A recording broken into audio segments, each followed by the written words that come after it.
안녕하십니까. 자, 오늘은요, 통합고용세공제. 예, 조금 우리가 생각할 필요가 있는 게 한 두 가지 정도 나왔습니다. 이제 실무를 직접 통합으로 이제 신고를 해보니까 생각해 볼 거 두 가지. 하나는 에러가 납니다. 그걸 갖다가 포함해서 한번 살펴보겠습니다. 자, 보시면요.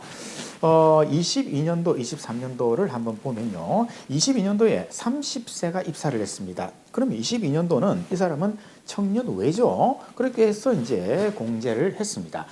그런데 23년도는 자, 이제 청년 나이가 34세로 이제 바뀌었죠. 통합고용세 공제를 적용하기 위해서는. 그럼 이 사람은 이쪽으로 올 거 아니에요.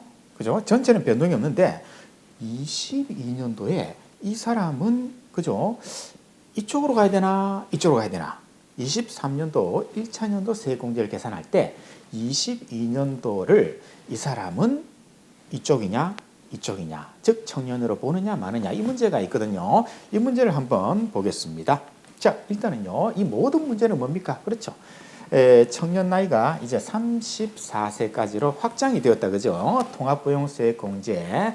여기에서 이제 모든 문제가 발생을 합니다. 그래서 사례를 한번 보겠습니다. 네, 그 사례 그 전에.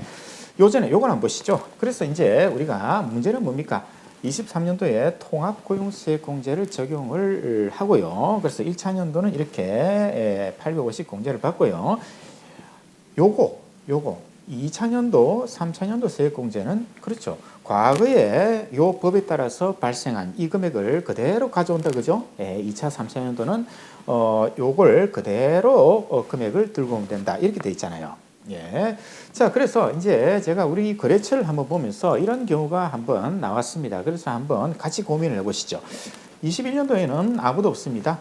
예, 근데 22년도에 30세 직원이 입사를 했습니다. 따라서 청년외가 한 명 늘었기 때문에 이때는 이제 700만 원 수도권 700만 원의 1차년도 세공제를 받았습니다. 그리고 23년도에는 자, 이 친구는 이제 어떻게 됩니까? 청년 나이가 34세까지죠. 예, 통합 고용세공제를 적용할 때 그럼 이 친구는 당연히 이쪽으로 가야죠. 같은 인물인데, 같은 직원인데, 얘는 23년도 청년으로 왔습니다. 자, 문제는 22년도에 얘는 어디로 갈 것이냐, 이 말이죠. 자, 결론입니다. 그렇죠. 얘도 청년으로 가야 됩니다. 34세까지니까. 그래서 얘도 제로가 아니고 1. 이렇게 되겠죠. 그러면 1이 되니까 청년 숫자 변동 없죠? 따라서 한 번 더 받을 거 23년도 기준으로 1차년도 세액공제는 없죠. 그리고 요거 자 얘는 어떻게 됩니까? 얘도 제로로 바뀌어야겠죠. 예, 그래서 이것도 변동이 없으니까 청년 외도 공제 받을 거 없겠죠. 그러면 이제 그럼 그 다음 문제는 뭐가 생겼습니까? 그래서 1차년도 세액공제는 자 공제가 하나도 받을 게 없다. 전체 숫자는 불변이죠. 예, 그래서 공제 받을 게 없죠. 그런데 요거 한 번 더 받는 거 2차년도 세액공제는 이건 받을 수 있겠죠. 예, 2차년도 세액공제 700만 원. 자, 이렇게 생각할 수도 있습니다. 자, 요게 말이죠. 이 친구는 작년에 여기 1, 그죠? 이게 올해는 제로. 그래서 한 명이 줄었네.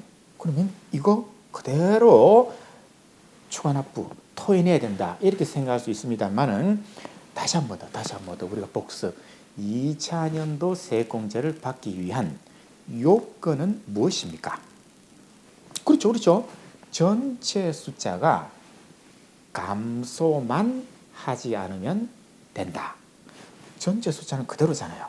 그죠? 따라서 700을 한 번 더 받는 거 이건 얼마든지 가능하겠다. 예, 이렇게 생각을 합니다.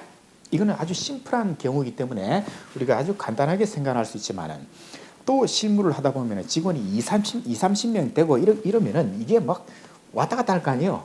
그죠? 그때는 또 그때 문제고 일단 기본적인 패턴은 이렇게 가지 않을까라고 생각을 해봅니다. 자, 그러면 똑같은 케이스인데 조금 확장을 해볼게요.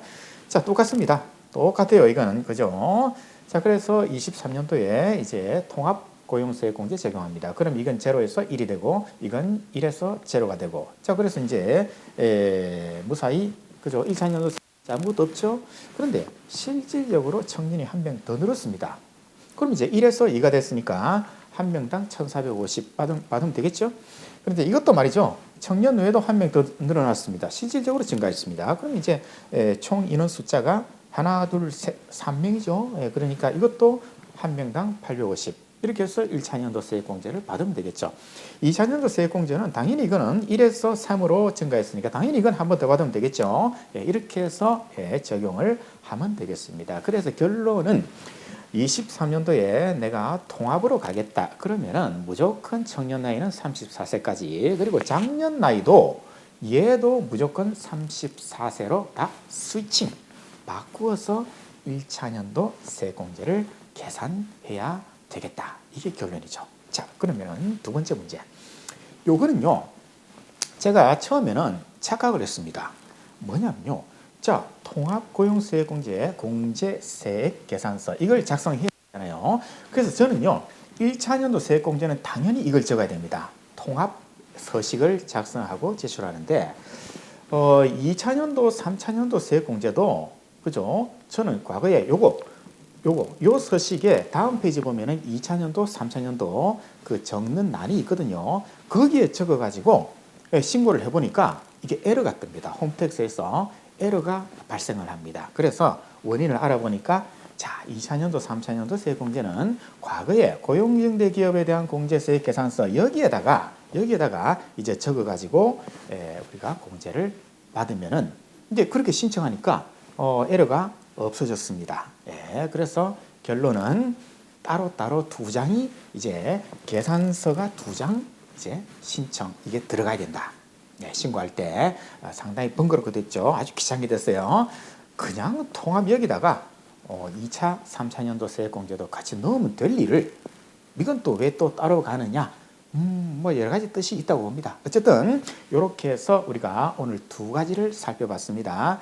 뭐 별거 아닐 수도 있는데 이게 한 번쯤은 우리가 생각을 해보자라는 뜻에서 오늘은 살펴봤습니다.